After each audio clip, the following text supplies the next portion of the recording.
Okay, welcome back to Big Fellas Podcast with me, Darren. Hello, I'm Mark.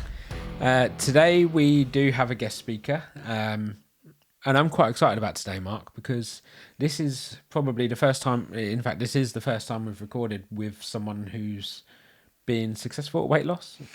Yeah, apart from our own stories, we've said from the outset we want to sort of celebrate losers and get some lads that have lost weight and who can share their story, because the only way this is going to really have any sort of relevance is if people see something that's happened before. There's guys that have lost the weight. And so, I came across Dan on TikTok. He has his TikTok channel. He's got about 18,000 followers, I think. So he's doing all right on there. But he had a social media post on his TikTok that went viral, got close to 1 million views, and that's where I discovered Dan. But he's a regular bloke like us. He's got a full-time job. He's had his struggles over the years. Weight gone up, weight gone down. Something we can all relate to, I guess. And so, we're really excited to have Dan on the show. And should we crack on with it, shall we, Dan? Yeah, I think so, mate. Enjoy the episode. And we'll see you in a bit. Let's get him on. Hello, Dan. How you doing, mate? Hi, guys. I'm good, thank you. You too? Yeah, great. Welcome to Big Fellas. Thanks, guys. Thanks for having us on. Really appreciate it. Awesome. So we've just introduced you on the show already. But like I said, we found you on TikTok. So, you've been sort of spending your time sort of documenting your weight loss journey. Let's start at the beginning, Dan. So what was life like as a child?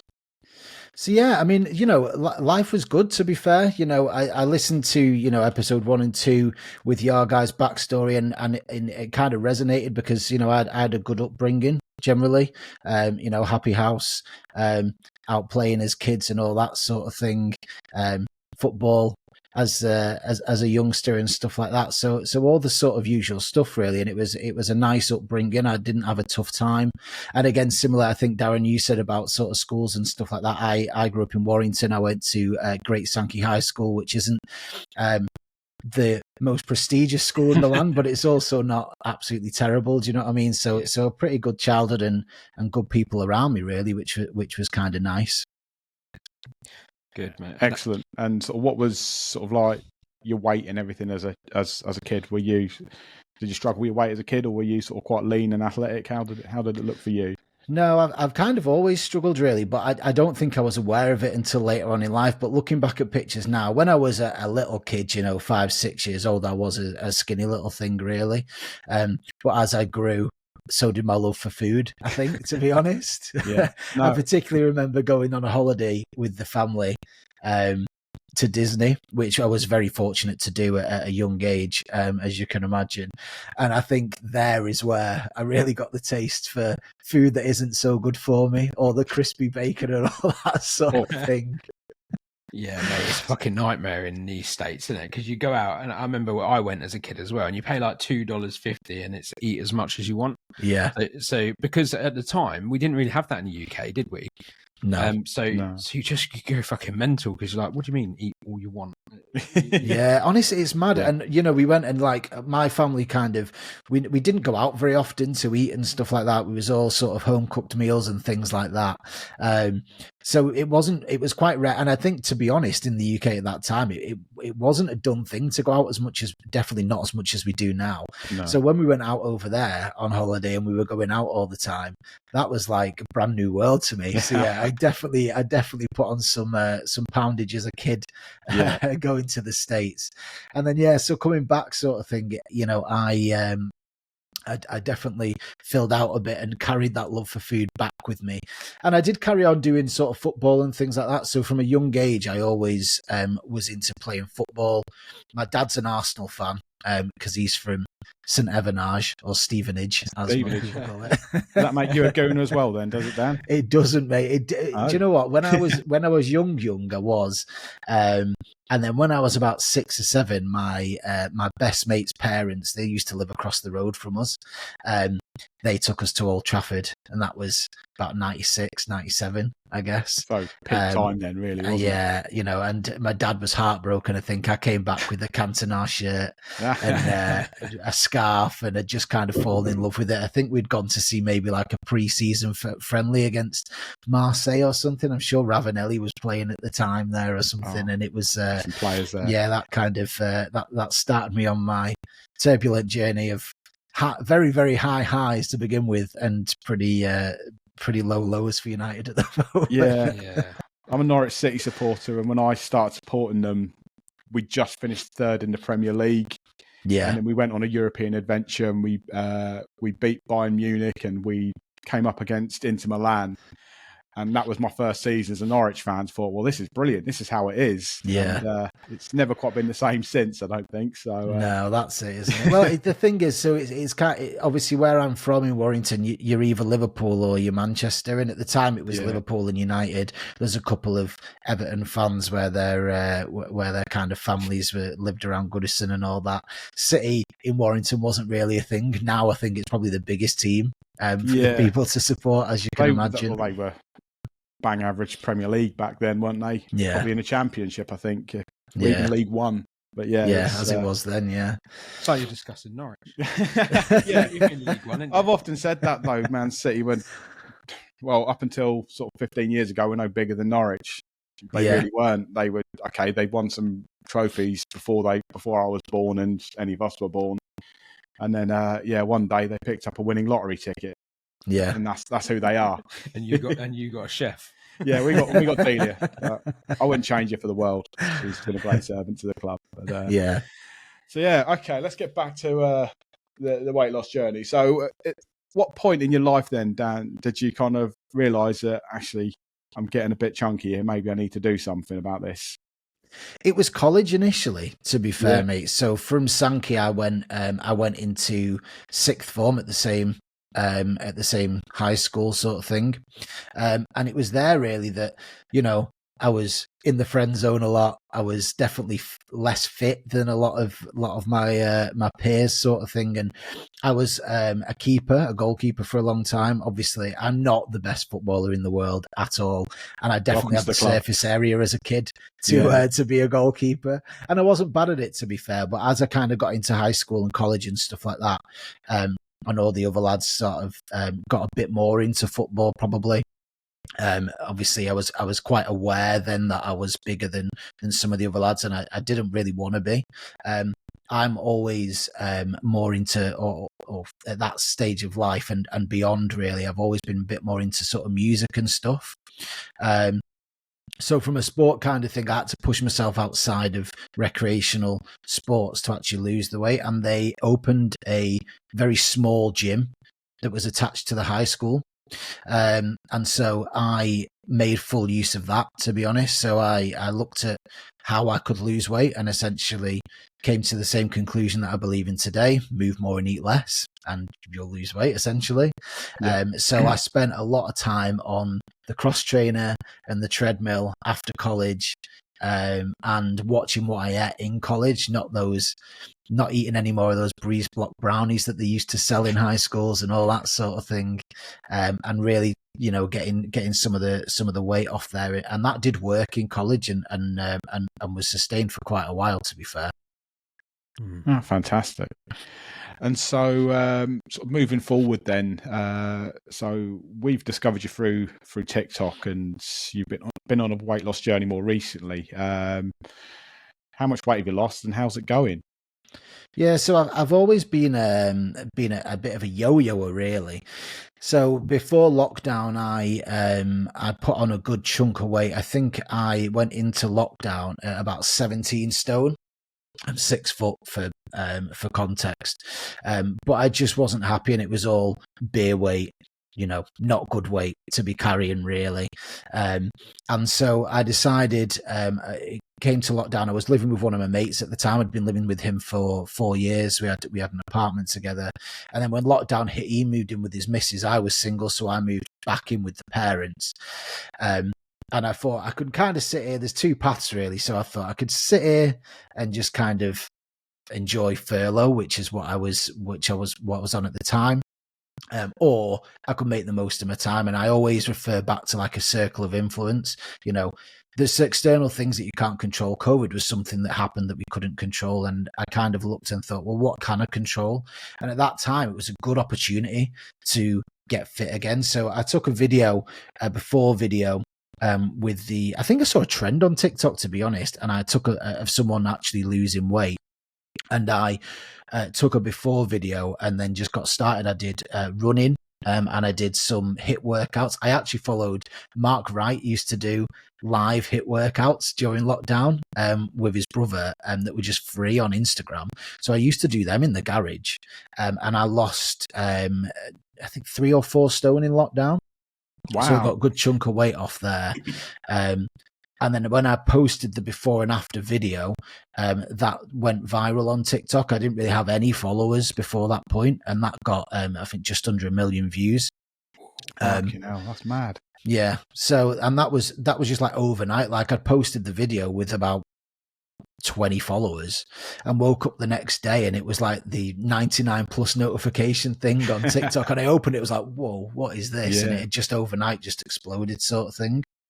I think people love to see like success stories, but from people that are relatable as well. Yeah. So like, you know, we've said, haven't we? Like there's so many fitness influencers and stuff like that out there who've always been into fitness, have never really done it. So I think the reason that's exploded for me is because I know I love to see people like me who are doing something amazing. It's quite inspiring, I think. Yeah, definitely. And, you know, like we've said, you know, I admire this podcast particularly because there's a bit of a gap for that, I think. You know, I actually follow quite a lot of female influencers because women post more than blokes, I would say. Yeah. And so, you know, I follow a lot of female influencers that I actually do relate to more than some of the blokes that have lived in the gym their whole life, because the girls post a lot more than blokes generally, is what I find with weight loss side of things. Yeah, and probably a bit more open about sort of thoughts and feelings and insecurities and everything, which, and again, that's part of why we're doing this really, is because there's not enough of that out there. So, no, I totally hear you on that, Dan. That's awesome. Yeah, definitely. So you said that coming out of lockdown, mate, you lost 3 stone, was it? Yeah, 3 stone coming out of lockdown. And then when things started getting back to normal and you had like the what was it, eat out to help out and shit like that, how did it go sort of post lockdown? Yeah, I mean, this was the downside of doing it when I did it, really, because we were in a bubble, and again, you know, I think half of doing a weight loss journey and just generally concentrating on your fitness and things, obviously there's some great health benefits to it and there's a confidence side of things, but I actually think the most important side of it is what you actually learn about yourself. And you know, I did really well there and I was really proud of myself for losing that weight in lockdown, but then, you know, that was a bubble, and when we came out of it, I probably did maintain that for a good chunk of time. So I maintained that for probably about a year after lockdown, and then started, you know, the old bad habits started creeping back in again. The pubs opened up, the pints started flowing, all that sort of jazz. And so, yeah, I then put on more weight than I had in lockdown. So I ended up starting this year, 2024, at 18 stone. So a stone heavier than I was in lockdown. Right, which is just a product of the previous 2 years, really, of just kind of battering it and really falling back into those bad habits. Yeah, and I think that's the problem, isn't it? Is that when you're in lockdown, like you said, you're on furlough, you got all the time in the world to sort of like do the exercise, to think about what you're eating, do that meal planning. It in a way, if you focus yourself right, it was quite a blessing, really, in some ways. But then, yeah, like you say, then you return to work and you work in all the hours that whatever you do and stuff, and then you've got all the other things back open. It was just a bit of a nightmare. And so let's move forward then, mate. So how's it going more recently then? Yeah, so, you know, this year I've really taken everything in my stride. And as much as I learned from losing weight in lockdown, I learned more from putting the weight on outside of lockdown, I would say. And, you know, it gave me a bit of time to reflect before I came into this year about actually what is my main issue. I can lose the weight. I've done it before, not in an arrogant way, but you know, the proof is in the pudding, and that happened in lockdown, albeit in a bit of a bubble. I know that therefore I've got the capacity to do it. I think the question I asked myself at the start of this year was, why am I not like that now? And it's a maintenance thing really for me. So this year I kind of came into it with the mindset of having sustainable and slower weight loss. And that's been a bit of a key for me. This year has been a challenging year for me because I've had loads of stuff going on. Obviously, it's just been a busy year. We've got work and stuff like that now that we didn't have in lockdown particularly. I did work a bit in lockdown, but it was definitely a more structured kind of bubble than it is now. And then all social events. I've had 5 weddings and 3 stag do's this year. Holiday to Japan. So it's been one of those years, and I kind of thought, well, again, the circle of influence thing, you know, let's keep it steady. And this year, I've lost 3 stone so far, but I still want to lose more this year. So down to 15 stone. Oh, well, I'll say this. I got down to 15 stone before I went on holiday. Then I put on some more weight, and I'm okay with that because I can now snap back into it and know that weight loss isn't always linear. And if I was then to just restrict myself throughout that, like I did in lockdown, would I then be able to maintain that? And the answer is no. But will I be able to do those things and then snap back into it? Yes, I can, and I am doing.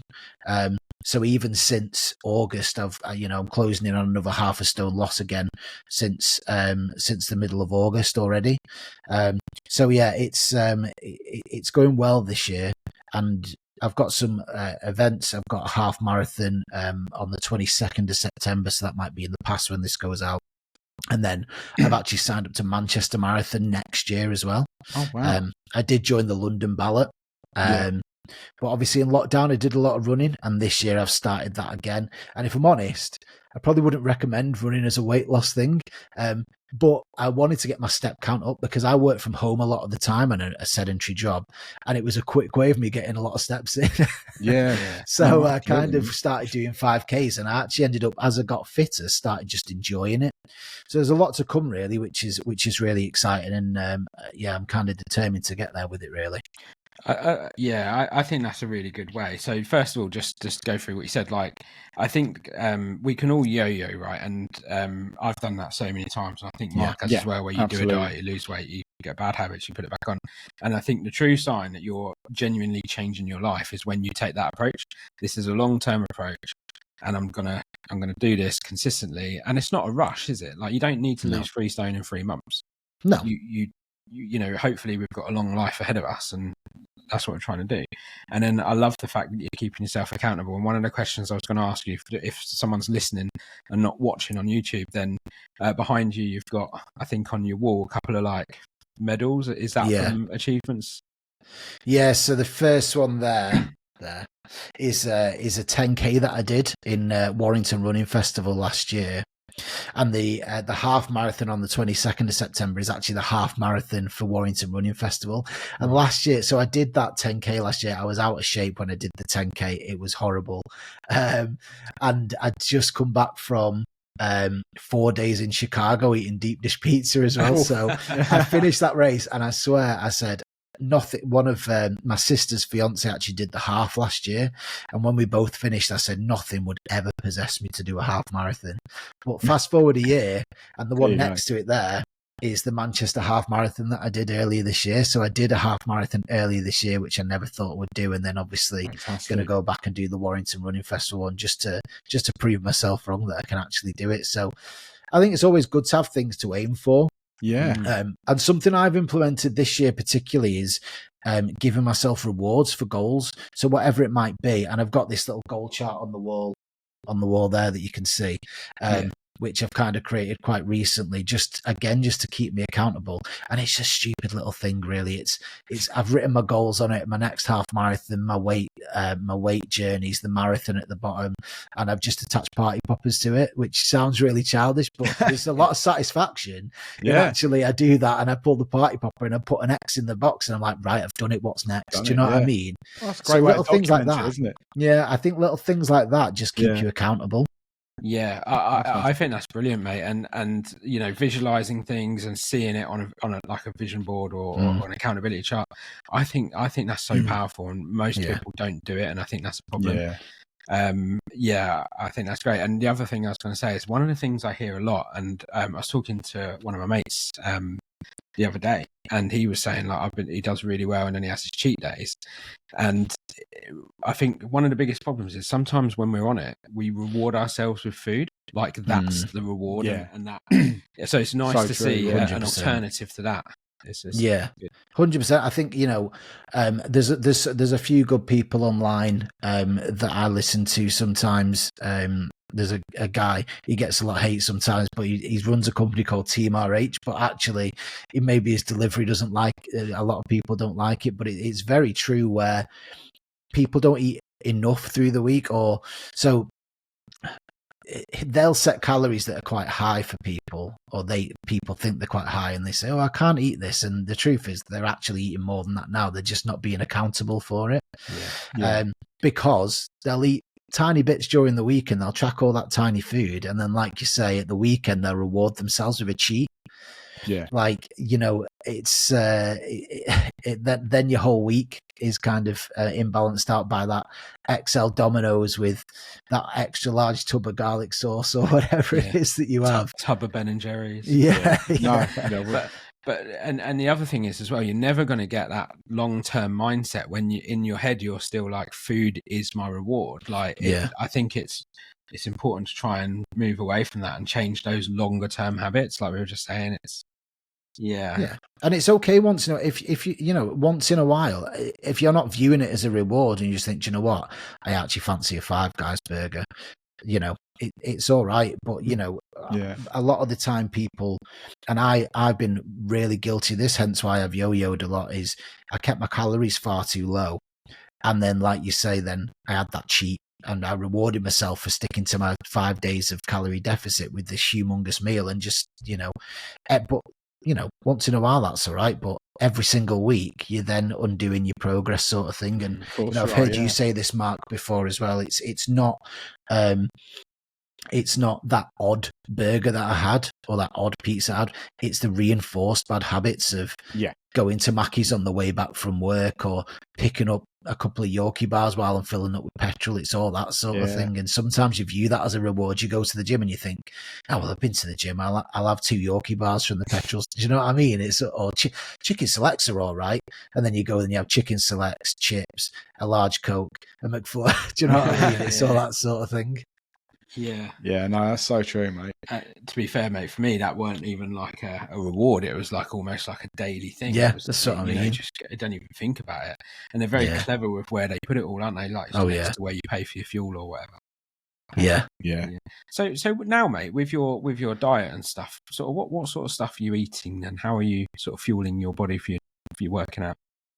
Do you know what? I'm trying to steer more away from sort of processed foods a little bit more than I am. So it's not a particular diet. I think the main things for me are obviously being in a calorie deficit. So weighing my food frequently is a huge thing, because you know, in the past I've kind of eyeballed things and not really got the weights right. Stuff is dense, even if it's good fats like avocados and peanut butter and nuts and all that sort of thing is great for you. But if you have massive, great handfuls of it, they are quite dense in calories, even though it's the right fats, if you know what I mean. So I've been trying to eat more whole foods like that, but in moderation, everything in moderation. So typically, I don't generally have breakfast anyway. To be honest, I don't really crave it in the morning, so I'm quite lucky with that side of things. I just have it like an espresso, and then I'll go straight to my lunch. And the only reason I do that is because then I've got less time to fit the calories in. not really for any other kind of fasting health benefits, just so that I reduce the time. So for lunch, I'll have something maybe like a cod with some potatoes and some greens, or I'll have like a chicken salad, but like a lot of salad, sweet corns, onions, peppers, all that sort of good stuff. Chicken breast just done in the air fryer, no oil or anything. And then I'll put some things like dates, maybe a couple of walnuts in there, maybe some light dressing over the top of it, maybe some beetroot, and just try and get that sort of whole food in. And then I also have, after that, usually I'll have, I don't know if you watched, there's a guy called Kian who's absolutely ripped to shreds on TikTok, a Welsh lad, and he always has these skier bowls, but it's something I used to do ages ago as well. So I'll have like some kefir in a bowl with some like muesli, bit of dark chocolate, some frozen blueberries, again some dates, maybe some bananas. So all really good stuff, probably quite dense really, and a little bit of dark chocolate as well. But honestly, having that bowl cuts my sweet craving completely, and it's full of really good stuff. It fills me right up because there's quite a lot in it, and that sees me through sort of the day until tea time, and then it's just a standard sort of chili con carne, a risotto, a fish dish, something like that for tea sort of thing. So just keep it on those whole foods really. Oh, excellent. That's really good, and certainly that's something I'm working towards at the moment. I think I mentioned it on a call to you the other day. I'm currently reading Ultra Processed People by Chris Van Talk. Have you read it yourself, have you? No, I've not read that. No, I've not read that one yet, actually. Yeah, it's really worth a read, or a listen on an audio book or anything like that. But he's putting a lot of content out there at the moment, and it's worth looking into. It's fucking scary when you actually sort of start looking into it and everything. I don't want to get too conspiracy theorist on here, so we won't go too far into that. But no, it's really good that you're kind of finding a new approach to how you fuel yourself and sort of maybe understanding nutrition that bit more. And it's strange how when you start eating like that, though, you start feeling so much better because you're 100%. So much better stuff into your body, and actually you start enjoying food a bit more. I don't think that's what I think. Yeah. You don't realise that. Like I certainly don't when I'm eating badly. But when after a few weeks of eating healthy, nutritious food, you start to crave it more than you do when you're eating shit. Yeah, do you know what? I was going to say that actually. I actually really, really enjoy it. And look, it's easier said than done. Like, again, I am quite lucky in the fact that I work from home quite a lot of the time. But most of what I make, I could prep the night before. The yogurt bowls, the salads, those are things that I could take to the office. I only do one day in the office a week, and then I do some traveling to see clients and stuff like that. But it's all stuff that I can take with me. But I just feel miles better with it. I seem to have more energy. And the main thing I've noticed actually is my immunity. So last year I was a proper sick note. And this year I'm doing 10 times as much.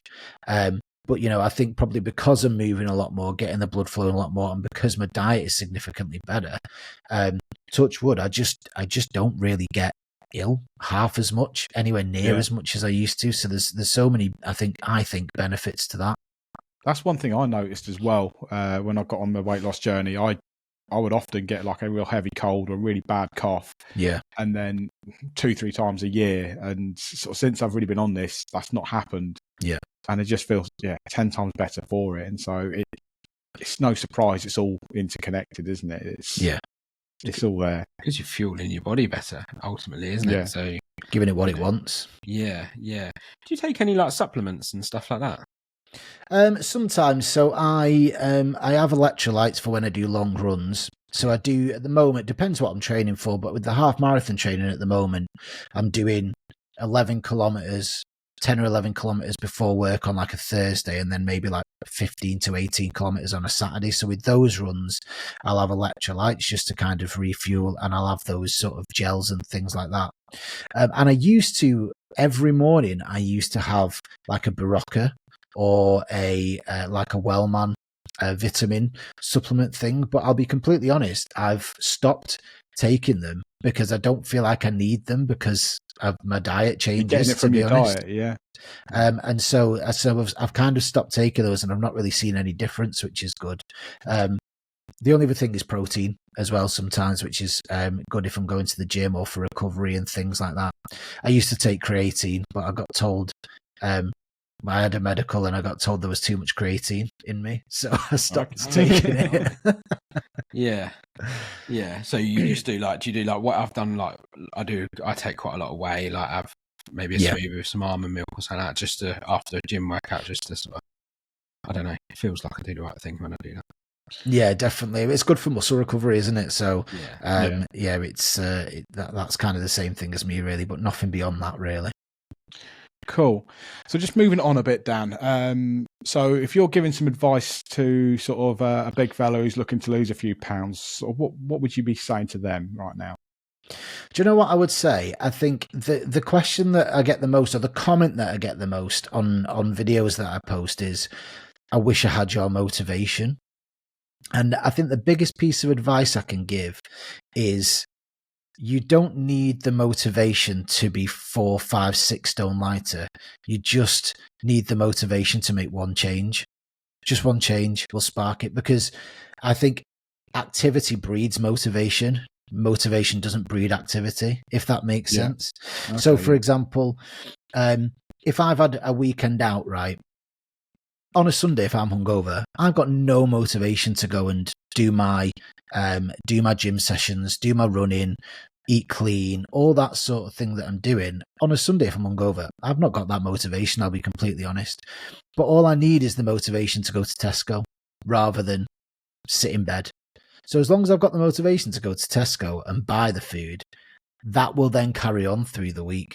And then as I get up in the morning, I'm like, right, well, I've been to Tesco now, so I've got all that food. I've got to cook it. That's that really. And then I'll have maybe a healthy lunch on the Monday, and I'll have the motivation to be like, right, well, I've eaten well, so I can go to the gym now, and it just kind of snowballs like that.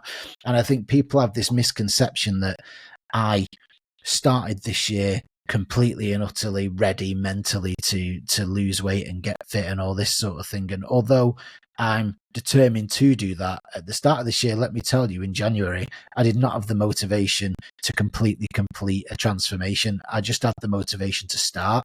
And once you start, motivation rolls on. And I think it's important that people recognize that, because I think a lot of people don't start because they don't have the motivation to finish. And you don't need the motivation to finish, you just need the motivation to start.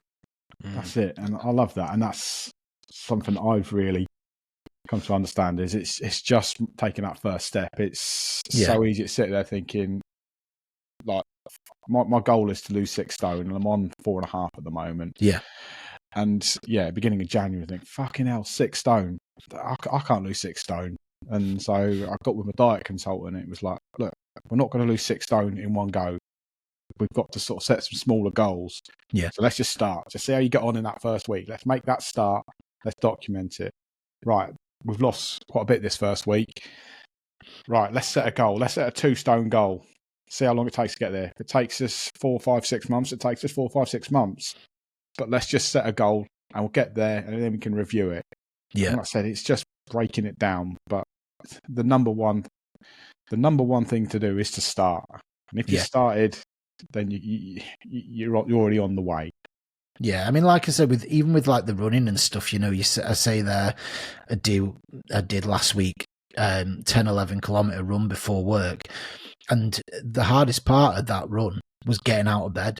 Do you know what I mean? Like but I didn't need the motivation to do 11 kilometer run. I needed the motivation just to get out of bed. And once I got out of bed, I'm like, right, well, I'm up now, so I'm going to go out, and then I'll do the first kilometer, and I'll be like, right, okay, I'm out. Let's do it. Do you know what I mean? So, when I wake up, I've not got and nobody has, I don't think. And nobody's got the motivation as soon as they open their eyes to go and do a full gym workout or whatever. But as long as you've got the motivation to get up, you'll do it. Well, that's why I'm, as you'll know from listening to the podcast, mate, we do man versus fat. And I am a firm believer, like, we've got an episode coming out around cycling. Cycling's not for me, but it will be for other people. Like, we like football, and I think you can help that process by doing what you enjoy as well. Like, most of us like a sport, whatever it is. So that, I think you're right. Well, I don't like running, but when I do get running, I don't I don't hate it as much as I think I'm going to.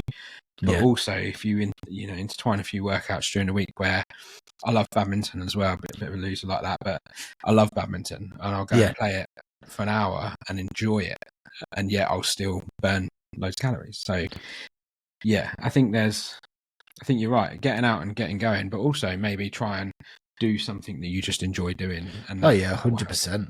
I mean, like you've said about Man v Fat, and that's a massive plus for a lot of people. And I do like running now, and so that is a good thing. And like I say, once I'm out, then I like it. And like you, I probably, if it was cycling, maybe I wouldn't take to it as much. But you've got to do something that you enjoy the feeling of, at least some part along the way. Don't get me wrong, it's hard, but playing football's hard sometimes. Do you know what I mean? Yeah. But as long as you enjoy it for the most part, I think that's definitely that's definitely a positive. Absolutely, and it's one of those things. Is like I said, the hardest thing is getting out of bed, making that first step. But I bet once you've done a 10K run, you get back, and you may have been thinking that morning, "Oh, I didn't really fancy it. The weather's a bit shitty. I don't know if I really want to do this." But when you get back, you're glad you've done it, aren't you? Oh, 100%, yeah. I don't think you've ever come home thinking, "I wish I hadn't gone on that run." No, never. Yeah. No. Yeah. It's because it sets you up for the day as well, doesn't it? If you go out for a Sunday morning run, you feel so much more energetic as the day goes on, I think. So you know what? It's a mindset thing as well. That once you've got out and you've done that, you feel like you can take on the world as well. Oh, yeah, 100%, mate. So what's the future then, Dan? So you've lost 3 stone since the start of the year. What's the goal? Where are we going next? So yeah, I still got some more to lose yet. Obviously, I put a little bit back on, so I'm in the process of getting that back off at the moment. So I'm just kind of hovering around the 15-10 mark at the moment. So ultimately, I want to get down to 13.5 stone, which is where I ended lockdown. But then beyond there, to be honest, it is about maintenance for me. And it's also about kind of helping others as well. So, a lot of the reason that I kept the TikTok page going was because so many people comment and ask questions and things. And it's just a nice community. And a bit of a niche community, because like we said at the start of the episode, there's not a lot of, or it's quite difficult to find relatable blokes living normal lives that are kind of on this journey. So it's a nice community to give each other a sort of a lift up sort of thing. So I'm going to carry on my own weight loss journey, hopefully get down to that 13.5 stone. I'm hoping to get down to that for maybe like February next year. And then obviously I want to complete the Manchester Marathon next April as well, which will be a huge, huge achievement for me personally. But yeah, carrying on the same trajectory really, and just I'm in the process of educating myself a little bit more about nutrition and things as we go. And if I can help impart any of that knowledge or sort of give advice from my own experiences to people online or whatever it might be, then I think that's only got to be a positive thing. So it's something I enjoy, and if it's helpful to other people, then it's something that I think is worth continuing. Fantastic. And are you doing these runs for charity? Is there any charity that are going to benefit from your efforts? So yeah, the marathon next year, I'm running for Mind, which is a mental health charity. So cool. I'll be doing that for them, and then I'll be raising some funds for that. It's the first time I've done fundraising for charity, to be honest. I wasn't sure if I was going to complete my half marathons. But yeah, so I've got a long run up to the marathon. So yeah, I will be posting some links for fundraising for that. I think the mental health side of things goes hand in hand with the physical health side of things. A lot of weight loss and a lot of a lot of common ground stems from mental health, I would say. And so I think it's really important to kind of shine a light on that. Fantastic. We're going to just round things up there, Dan. But thanks for coming on. Where can people find you on sort of social media and that? So TikTok fit as Fido is my username on there. Same with Instagram, and then I've also got a YouTube channel as well, with a grand total of about 25 followers. So pretty new, that one, to be honest. I've only posted a few videos, but I've got full length vlogs on there, of kind of my weeks, which just give you everything that I'm doing. So if you want to give us a follow on there, again, I'll keep posting. I post there every week. So those 3 platforms are my main ones at the moment. Brilliant. And have you got a Just Giving page for your marathon next year or anything like that yet? Or is it Not set up yet. I need to do that. But I'll put it. I've got links in my bios on all my social channels, so I'll definitely be putting that in there. Yeah, brilliant. So we'll put links in for anyone listening who wants to check Dan out. We'll put links into the show notes, so you should just be able to click through and go straight through to your social media. Dan, thanks for coming on, mate. I think it's been really good to speak to you, and congratulations on on what you've achieved so far. It's fantastic to hear. Yeah, thanks, boys. Thanks for having us. Really appreciate it. Cheers, guys. Thanks for having us on. Really appreciate it. Cheers. Okay, so there you go. Dan Fido. What a lad. Yeah, top lad. Really enjoyed that conversation. And everything I expected it would be as well. Humble,